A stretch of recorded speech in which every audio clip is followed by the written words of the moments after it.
and welcome to Coffee Break Blogging, where you'll learn to grow and monetize your blog in short, tactical installments you can use right away. Now here's the next episode in our series. Hello there, welcome back to Coffee Break Blogging. My name is David Risley, and today we're going to talk about how to get people to sign up for your membership site. Now, the last several episodes of Coffee Break here, we've been talking about membership sites, product creation, things like that. And as you guys should know by now, if you've been listening along with me, is that I'm a huge fan of the membership site as a model for several different reasons. But the two big ones are that, one, I'm a huge fan of recurring monthly revenue. I think it's really a great way to form a true foundation for your business, something where you're not constantly having to chase the next sale. But the second thing is that I'm a huge fan of the membership site as a platform for delivery of your products, because it provides so much flexibility for how you sell things and at what price points to sell things, providing upsell capability from one product into the next, etc., etc. But let's jump into this whole recurring monthly billing. It really is the holy grail of online business, the recurring monthly model. How do you go about getting people to sign up for something like that? So today I want to quickly go over 5 different techniques that you can use to get people to sign up for your membership. And quite frankly, these are probably things that you might use all of them simultaneously. So it's not as if one of these is better than the other. It's just 5 particular things that I came up with. Now, I want to preface the whole thing by again asking this question: is it inherently more difficult to get somebody to sign up for a recurring membership than it is to get them to sign up for a one-time thing? Many people think so, and sure enough, there is testing data out there that shows that in some cases that is definitely true. But I don't want you to get stuck or put an artificial barrier there that might not be real. When you really look down at it, people are involved in monthly recurring programs all the time. It's not as if we're scared of such things. In our regular lives, we are involved in several monthly programs in the form of utilities, in the form of our cell phone bill. But even if you go into entertainment, we pay for our cable. We pay for Netflix, possibly. If you're an Amazon customer, maybe you're an Amazon Prime customer and you pay that yearly. Point is, you're probably involved in several monthly or annual bills that you probably don't even question. So really, it's not that we're scared of recurring programs, and it's not that your customers or your prospects are scared of recurring programs. The key here, and we've said this before, is that you need to make what they're getting every month obviously worth more than what you're asking them to pay. It's really that simple. If your prospect is sitting on the outside and they can clearly see that what you're going to provide to them is going to be worth more than what you're asking them to pay, they will sign up for your membership program. Okay? It's that simple. It's not because, if you take, a one-time fee and you turn it into a recurring, that they're automatically going to be like, I'm scared of the commitment. No, they're not. They're not scared of the commitment, especially if you make clear that they can cancel anytime they want. Okay? It's not going to be a problem. Okay? So with that being said, let's jump right into these 5 different techniques for getting new members to sign up for your membership site. The first one is webinars. Now, I have more to say about the topic of webinars in the future on this podcast when using webinars as a sales vehicle. But webinars are a great way to get people into your membership. They're a great way to sell things in general. And you can sell higher ticket things actually via webinar than you probably will be able to ever sell via a sales letter or a sales video alone. There's something about having people in that live environment, or at the very least getting them to show up at a particular time, that helps the sales process, because you've provided that little element of control. You've gotten them there, and it also gives you an opportunity to set a deadline and things like that. Now, the big key with the webinar is that you want to make the content of that webinar designed to catch them where they're at. You want to hit them at their current reality. So take whatever it is that the transformation is that your business delivers, and you're going to have to meet people at the beginning of that transformation and all the problems and frustrations and fears that might generally go along with people who are at the beginning of that transformation. And your content is designed to hit them there and then provide an aha to them, like an aha moment. You want them to have a realization or some kind of a win on that webinar. And with all this, I'm talking about the free content, the actual content portion of your webinar, okay? So you're taking them from where they're at, and you're providing them a realization or a win, something that they can see like, oh my gosh, there actually is a solution to these things that I'm feeling right now. And then at the end, of course, you transition into the offer and you present your membership as a solution or as the solution to their problems, okay? So it's a very simple formula. There's a lot of specifics that we could talk about there with that webinar. People have different lines and little tactics that they do in the webinars, and I'm not going to dive into all that. I just want you to understand the bird's eye view right now of really what you're doing on a webinar. There's two basic portions of it. First of all, you're going to have the content portion of that webinar where you're there to provide true value to them. That's the reason they came to your webinar in the first place. And then secondly, you're going to present an offer to them. That's what you're going to do at the end of it. Now, the big thing with that free portion of the webinar is that you're talking to them pre-transformation. These are people who have not yet experienced any wins with you. And so you need to talk to them realizing that they're in that mindset. And then you're going to provide a solution, something that they can get some immediate results with that free content, and then you give them the offer to allow them to move forward from there. Okay? Very, very simple. Webinars work extremely well to get people into any type of product, but that also includes a membership. One thing to keep in mind with webinars is that they do have the power to convert better than a sales letter. So for that reason, you might not want to just take some, $9 a month membership and just offer that on the webinar. I would highly encourage you to offer something higher priced on the webinar because you generally can, or you take your membership and you turn it into an annual offer and you have them prepay for a year in advance. Quite frankly, that will probably help you with your customer lifetime value because depending on how good your program is, it's very likely that your typical monthly member is not going to stay for 12 months. And so by getting them to enroll in a year in advance, it provides them that ability to not have to worry about payments for a while. But it also allows you to get your customer lifetime value higher than would probably happen if you enrolled them in a monthly. And you're a lot more likely to be able to sell them on that higher priced annual option via that webinar than you would otherwise, okay? So do it. Take advantage of it. All right, technique number 2 is simply the front-end offer.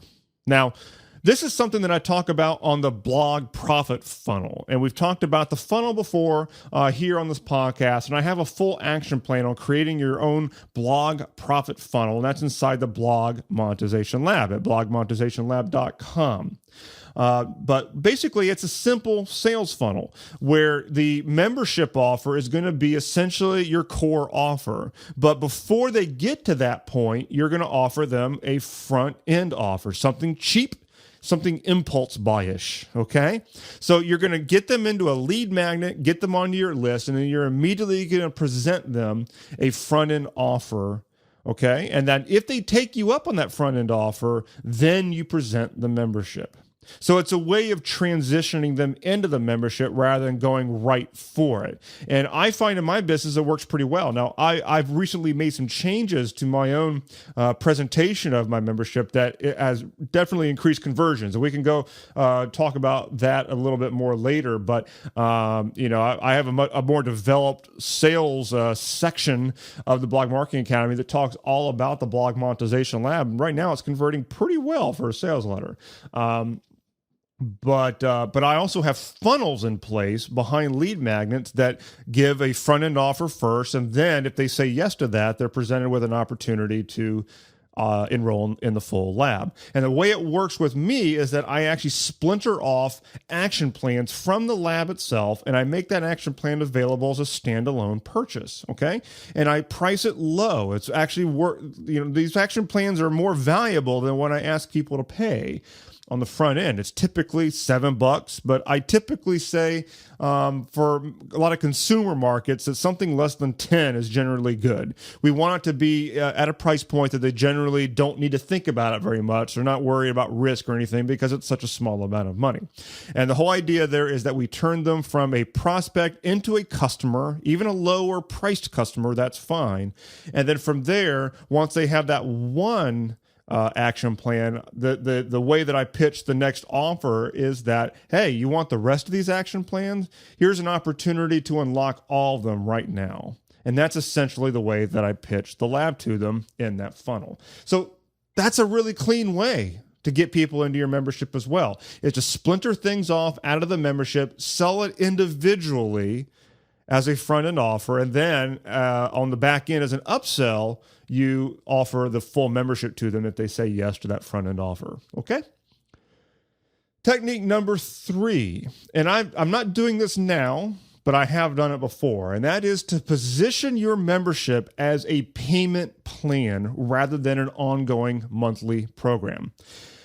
Now, you'll have to look at your situation and see whether this makes sense, but the idea is simple. Instead of having it be an ongoing monthly program where it literally continues to bill them in perpetuity until they cancel, you say that the full price of this program is X, but you can get onto a payment plan for, let's say, 12 months or 6 months or whatever it is, and that is essentially your recurring monthly.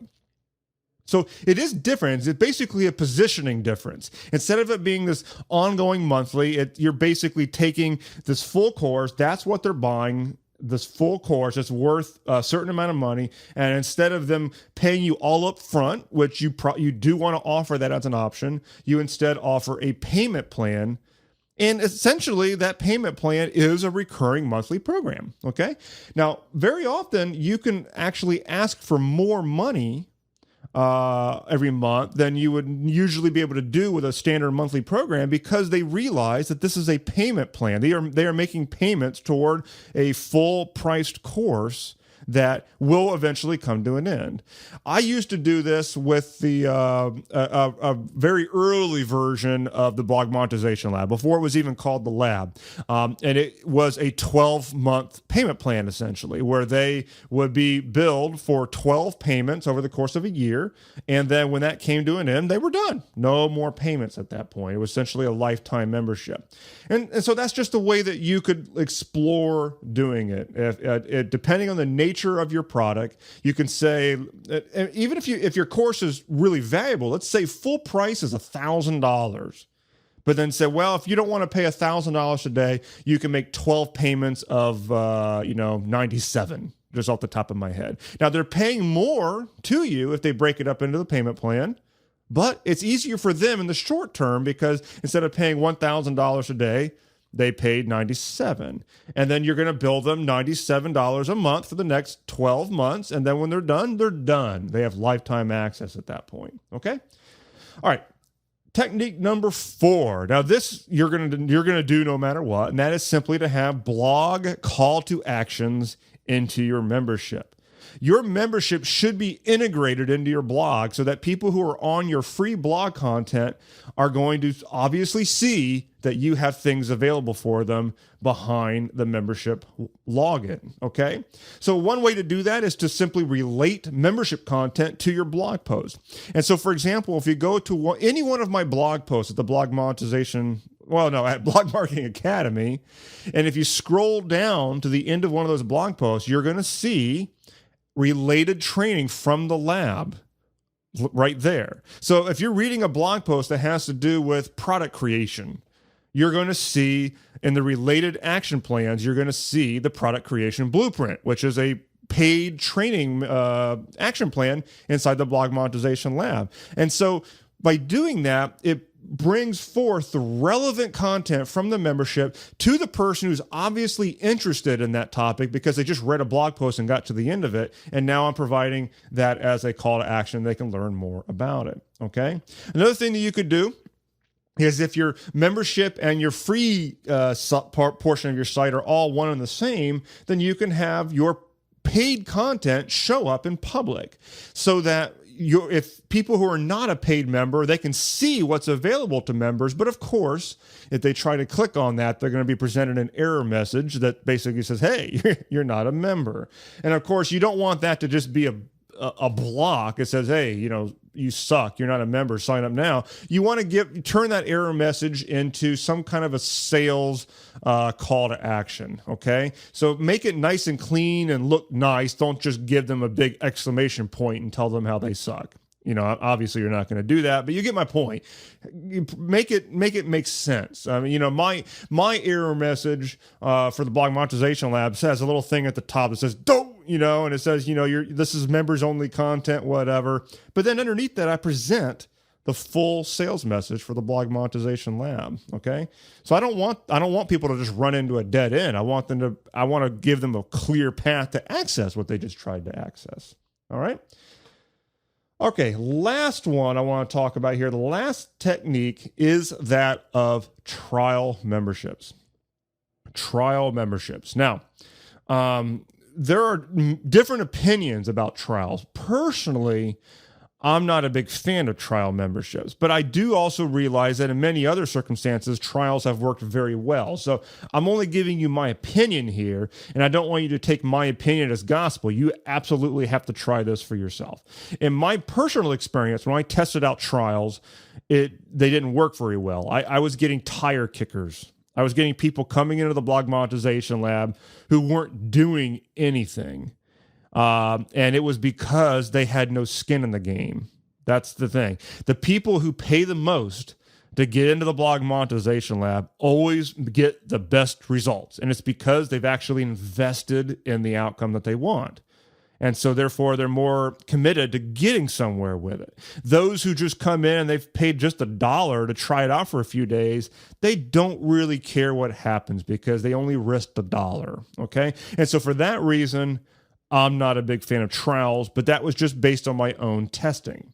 Now, in your case, depending on the nature of your membership, and you have to really know your numbers here too, trials could work out really well, okay? So the whole idea of a trial is to lower the risk, allow people to try the thing out, and maybe you give them limited access during that trial, and then they unlock some new things if they upgrade to the full membership. You can set this up as you want. Now, I'm not a big fan of free trials. I think that at the bare minimum, you need to charge $1 for it, okay? I think you've got to get that credit card on file. You got to get them to pony up a little bit of skin into that game rather than let them have it for free. Okay. I personally think that's important, but again, there's probably other people out there who have done very well using free trials. So it's all a matter of testing it in your situation and see how it works for your audience. But you've got to know your numbers. You've got to know what the conversion rate is from free trial or even $1 trial up into paid. And you got to know what your lifetime customer value is. How long does that person typically remain a member? And is it paying off? If your typical member that signs up only lasts a month or two, you're probably going to be cutting. You're getting trial memberships at that point probably would not make a lot of sense. You probably need to focus on making your membership more valuable so people are not canceling after a couple of months. Okay, and then once you know you've got your retention plugged in and people are sticking around once they're in there, you've got a good product and a good offer. Then you can experiment with the whole trial thing and see if you can get more people in the door, okay? So those are the 5 different techniques to get new members to sign up for your membership site. Number 1 was webinars. Number 2 was to splinter off membership content and turn it into a front-end offer and then have the membership as a upsell. Number 3 was to position it as a payment plan rather than an ongoing monthly program. Number 4 is to have calls to action to the membership with related content and stuff like that on your blog itself. And then number 5 was to test out trial offers and see how that converts. Okay? So that is how to get new members into your membership site. I don't want anybody to fall into the trap of thinking that recurring monthly is inherently more difficult to sell. It's absolutely not. And in some cases, it can actually be a lot easier because you could sell higher priced things for lower price point up front because of that monthly. It also just gives you that bedrock of revenue that you can depend upon every single month. Okay. Now, if you want to learn more about how to put this together, how to set up your blog profit funnels to sell a membership, and also I'm working currently right now on a brand new action plan for the Monetization Lab on how to set up your membership site. Okay. It's going to be the membership site blueprint, and it will be available soon inside the Blog Monetization Lab. So if you want to learn more about the Blog Monetization Lab, head on over to blogmonetizationlab.com and get started today. Lots happening in there, and I'd love to see you in there soon. Okay, thanks so much for listening, and I'll see you next time here at Coffee Break Blog. Thanks for listening to this episode of Coffee Break Blogging. If you like what you heard here today, we have something awesome we'd love to send you. It's called the Blog Conversion Guide, and it has 9 tweaks you can make to your blog in order to increase your conversion rate to get more opt-ins and sales. As one of our listeners, we'd love to give you access to this guide absolutely free. You can get your copy right now by going to coffeebreakblogging.com. Again, go to coffeebreakblogging.com to get your copy, and we'll see you next time.